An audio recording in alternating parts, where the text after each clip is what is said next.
আসসালামু আলাইকুম প্রিয় দর্শক, অন্য মঞ্চের আলাপচারিতায় আপনাদের সকলকে আমন্ত্রণ জানাচ্ছি। আগামী ফেব্রুয়ারিতে নির্বাচনের ঘোষণা দিয়েছে সরকার। যদিও এখনো নির্বাচনের কোনো আনাগোনা শুরু হয়নি, কিন্তু নির্বাচন কমিশনের শুরু হয়ে গেছে ধাক্কাধাক্কি আর হট্টগোলের ঘটনা। আসন সীমানা পুনর্নির্ধারণের শুনানিতে নির্বাচন কমিশনের ভেতরেই ঘটেছে মারামারি।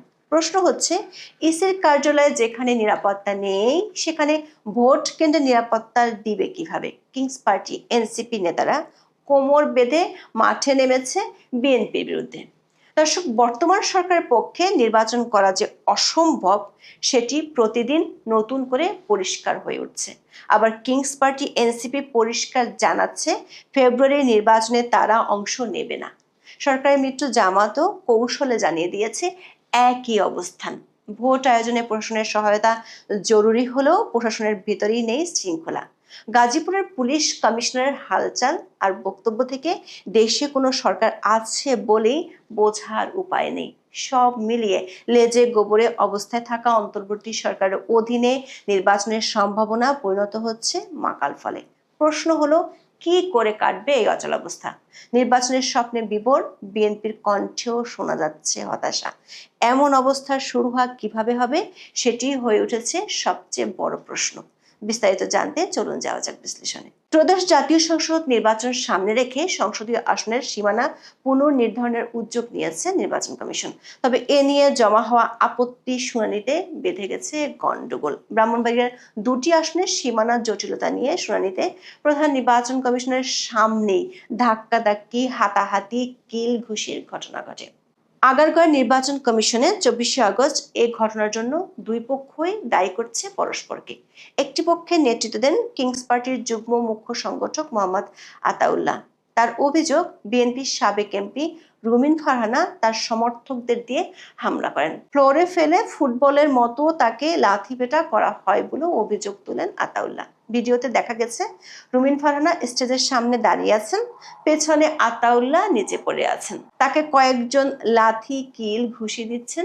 নিজেকে জুলাই যোদ্ধা পরিচয় দিয়ে ঘটনার মর্মস্পর্শী বিবরণ দেন এনসিপির এই নেতা। তবে আতাউল্লাহর বিরুদ্ধে গুন্ডামির পাল্টা অভিযোগ করেছেন রুমিন ফারহানা। তার দাবি, আতাউল্লাহ পরিচিত মুখ নন, তিনি এনসিপি থেকে এসেছেন না জামাত থেকে এসেছেন সেটি তিনি জানেন না। প্রথমে রুমিন ফারহানাকে ধাক্কা দেওয়া হয়, তারপর তার লোকজন পাল্টা জবাব দিয়েছে।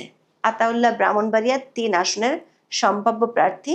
বিএনপি নেতা খালেদ হোসেন মাহবুব শ্যামলের পক্ষে ইসি ভবনে যান বলেও অভিযোগ করেছেন রুমিন ফারহানা। বলেন, আওয়ামী লীগের 15 বছর শাসনামলেও যা ঘটেনি ইসি ভবনে এবার তার সঙ্গে সেটাই ঘটেছে। যে বিএনপি নেতাকর্মীদের অধিকারের দাবিতে তিনি সোচ্চার ছিলেন তারাই তাকে ধাক্কা দিয়েছে। নির্বাচনের 6 মাস আগে এমন ঘটনা ঘটলে ভোটের সময় কি হবে তা নিয়ে উদ্বেগ জানান রুমিন।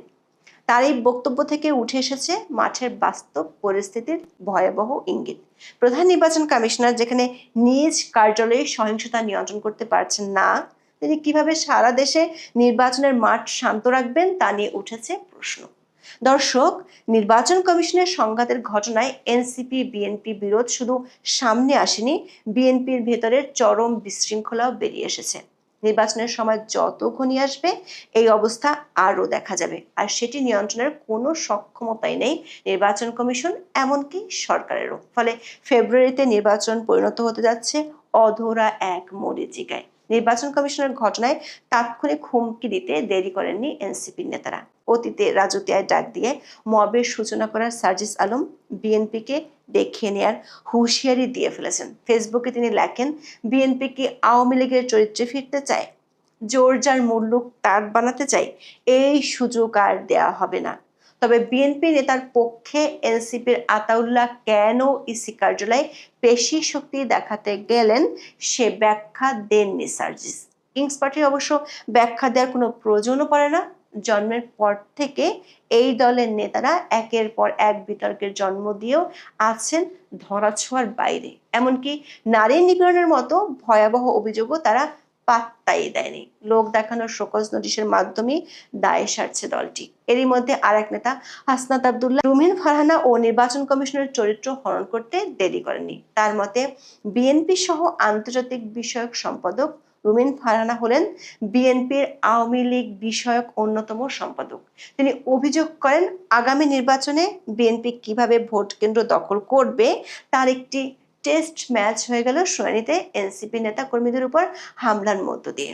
নির্বাচন কমিশনের ভূমিকা নিয়েও প্রশ্ন রয়েছে জানিয়ে হাসনাত আব্দুল্লাহ বলেন, আজকের ন্যাক্কারজনক ঘটনায় প্রমাণ করছে আগামী নির্বাচনে বিএনপি ও তাদের সন্ত্রাসীরা কি ভূমিকা রাখবে আর পুলিশ কেমন নীরব দর্শকের ভূমিকা পালন করবে।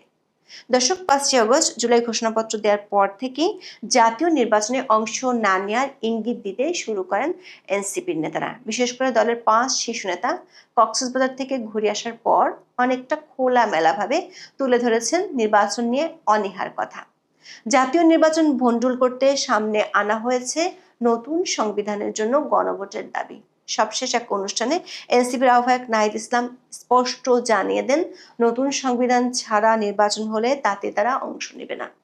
এর আগেও এনসিপির সদস্য সচিব আক্তার হোসেন সহ শীর্ষ অনেক নেতার কণ্ঠে একই ধরনের বক্তব্য শোনা গেছে। মালয়েশিয়াতে বসে নাহিদ ইসলাম তো বলেই দিয়েছেন, নির্বাচন সম্ভবত ফেব্রুয়ারিতে হচ্ছে না।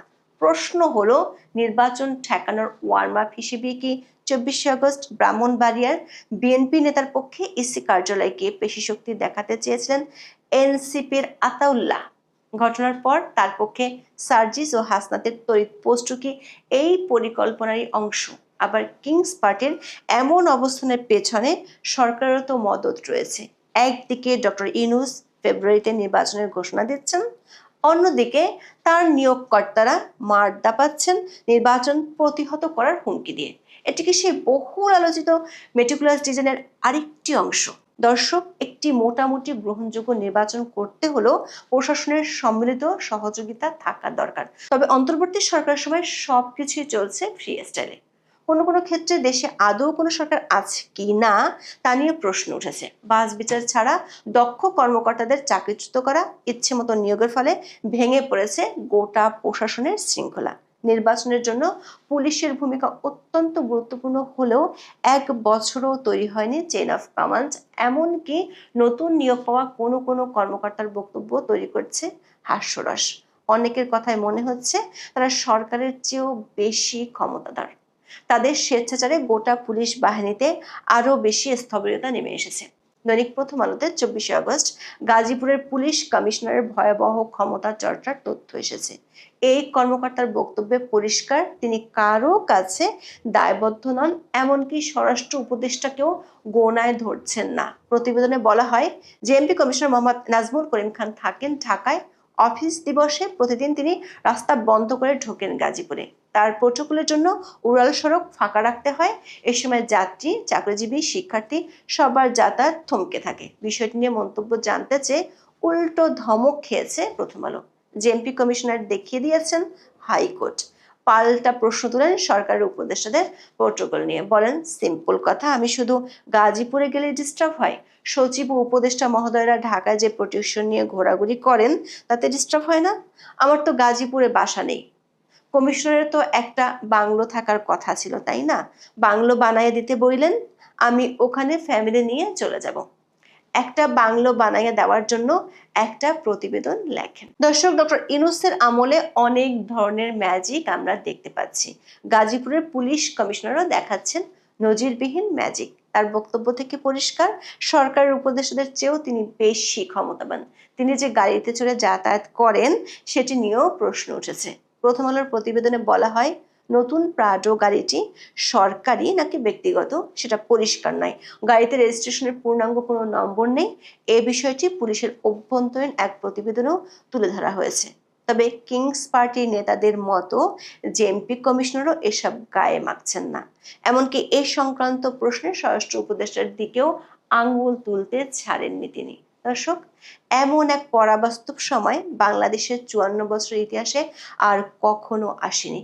বিশ্বের কোথাও কার্যকর সরকারের সময় এসেছে বলেও আমাদের জানা নেই। একজন পুলিশ কর্মকর্তার গাড়ি উৎস জানতে চাইলে তিনি খোদ স্বরাষ্ট্র উপদেষ্টার দিকে অভিযোগের আঙ্গুল তুলেছেন, আবার বহাল তবিয়তেও থাকছেন। এমন ম্যাজিক কেবল ডক্টর ইউনূসের শাসনামলেই দেখা যাচ্ছে। প্রশ্ন হলো, এমন ম্যাজিকের বলে জাতীয় নির্বাচনের মতো বিশাল আয়োজন কি আদৌ করা সম্ভব? বাংলা একটি প্রবচন রয়েছে, ঢাল নেই তলোয়ার নেই নীতিরাম সর্দার। প্রশ্ন হলো, এই সরকার কি তেমন এক সর্দার, নাকি ক্ষমতার মসনদ রাখতেই সরকার নিজের ইচ্ছাই পরিত্যাগ করেছে ঢাল এবং তলোয়ার?